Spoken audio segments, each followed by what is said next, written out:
It was the last day of February, 1974. A gray, heavy day in New York. On the third floor of the Museum of Modern Art, visitors moved quietly past the institution's crown jewel, Picasso's Guernica. At the time, it hung there not as a trophy, but as a kind of political refugee. Picasso had ordered that it remain in New York until Spain was once again free. Then, a man in black jeans, a black turtleneck, and a leather jacket stepped forward. He reached into his pocket, pulled out a can of cherry red spray paint, and began to write directly across the canvas.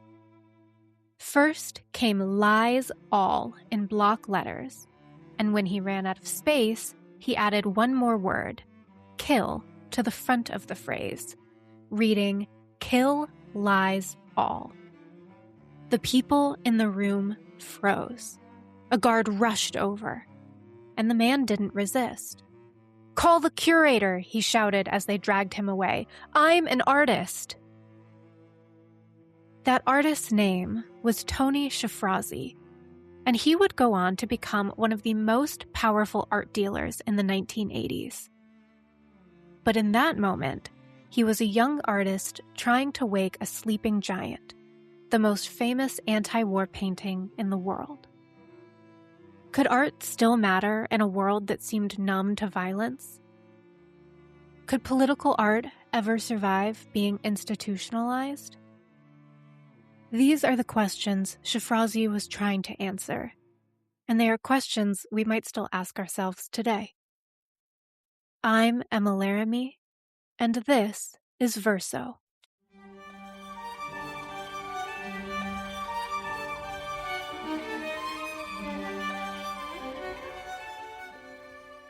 Tony Shafrazi was born in 1943 in Abadan, Iran, to Iranian-Armenian parents.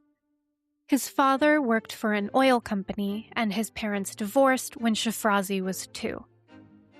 At 13, he was sent to England for schooling, a decision that would eventually plant him in the center of the Western art world. After studying at the Royal College of Art, he visited New York in 1965 and ended up staying at a YMCA across the street from Andy Warhol's factory. According to him, on his first day in New York, he walked over and introduced himself to Warhol, because apparently that's the kind of thing Tony Shafrazi did. And he claimed to have also met Roy Lichtenstein and Leo Castelli in the same week. So he either was an amazingly fortunate person or a bit of an exaggerator. In any case, by 1969, he'd moved to New York for good. Shafrazi thought of himself as both an artist and a provocateur, part activist, part showman, and always orbiting the gravitational pull of fame and power. Picasso's Guernica had long been seen as the great political painting of the 20th century, his scream against fascism, painted after the Nazi bombing of a small Basque town in 1937. The giant painting, rendered in black and white, feels almost cinematic, with fractured bodies, gaping mouths, and a light bulb that doubles as an eye of God. After debuting in San Francisco and New York in 1939, Guernica became an exile of sorts. Picasso refused to let it return to Spain until democracy was restored there, so MoMA became its protector. And for decades, it hung there behind its thick layer of varnish, the world's most famous pacifist now safely contained. So by 1974, Guernica had become less of a battle cry and more of a relic. And the day before Shafrazi's act, President Richard Nixon announced clemency for Lieutenant William Calley, the only U.S. officer convicted for the My Lai massacre in Vietnam, where hundreds of civilians, mostly women and children, had been killed. Calley's life sentence was reduced to 3 years of house arrest. To Shafrazi, it was proof that truth itself had become corrupted. "I'm an artist," he told the police, "and I want to tell the truth." But even with the reduced timing of Callie's sentencing coming so hot on the heels of Shafrazi's act, Shafrazi had been brewing this for months. He'd been influenced by conceptual artists like Robert Smithson and Lawrence Weiner, artists who shifted meaning by moving words or materials from one context to another. So what if language itself collided with painting? What if Guernica, once a protest, could be reactivated through another act of protest? At first, he considered using a Pollock or a Newman, but he knew it had to be Guernica. Picasso, Shafrazi said, was a quote-unquote father figure. And he liked that the painting was black and white because it seemed like the front page of a newspaper, and he wanted to bring it, quote, back onto the front page, end quote. Even the phrase he wrote, "kill lies all," was designed to read like a headline, and its syntax was deliberately unstable. Lies kill all lies kill. Like something out of Joyce's Finnegan's Wake, it could loop endlessly, meaning shifting with every reading. So to Shafrazi, this wasn't vandalism, it was communication. He wanted to shock the public back into feeling something, both about the political message of the painting itself and about the politics that were going on around them. But within minutes of the spray paint hitting Guernica, museum guards sealed off the entire floor. Conservators rushed in.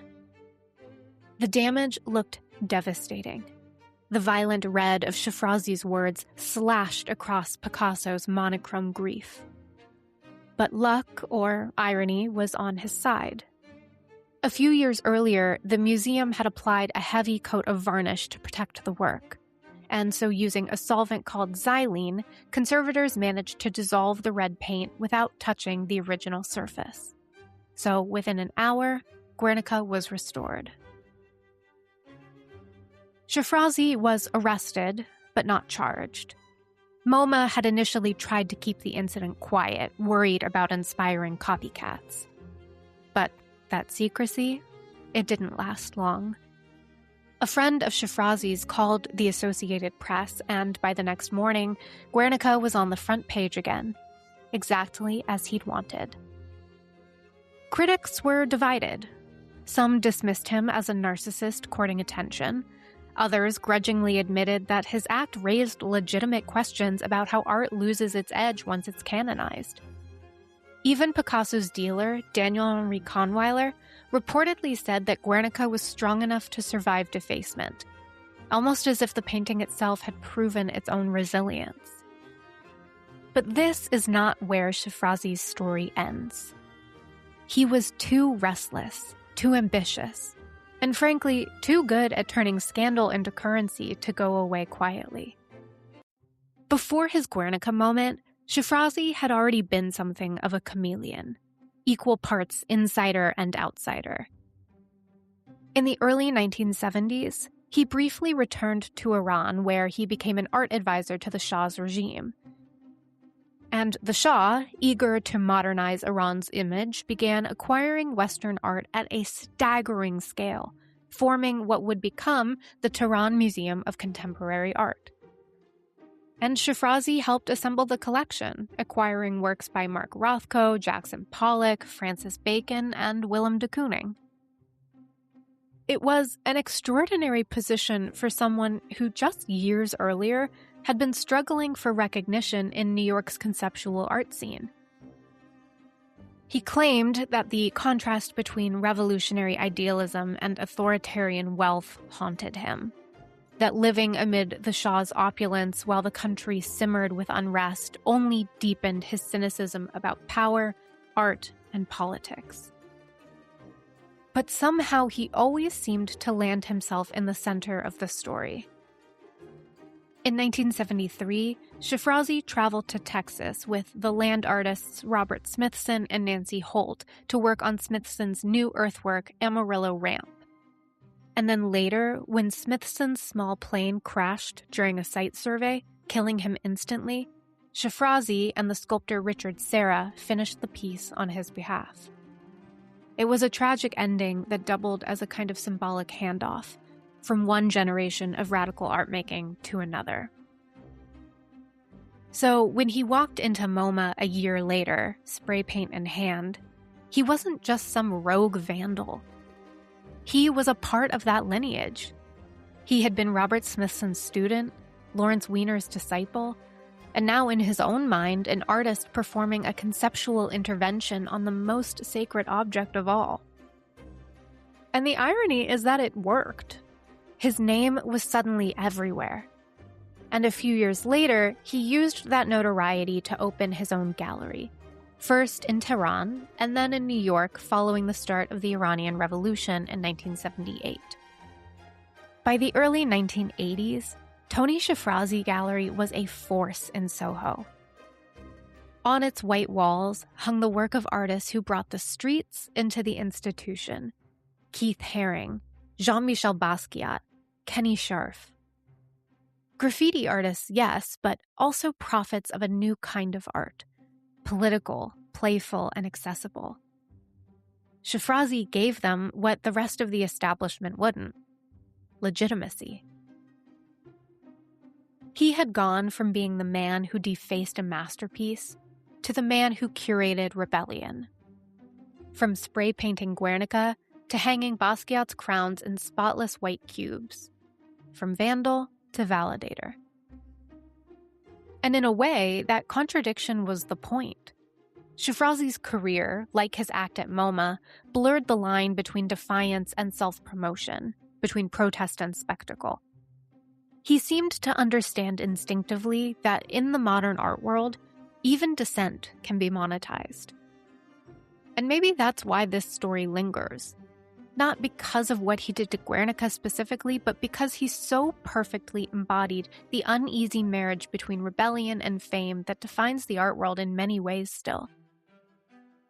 Just over 50 years later, Shafrazi's act feels both shocking and strangely familiar. Today, protesters glue their hands to masterpieces or throw soup and cake at famous paintings to demand action on climate change.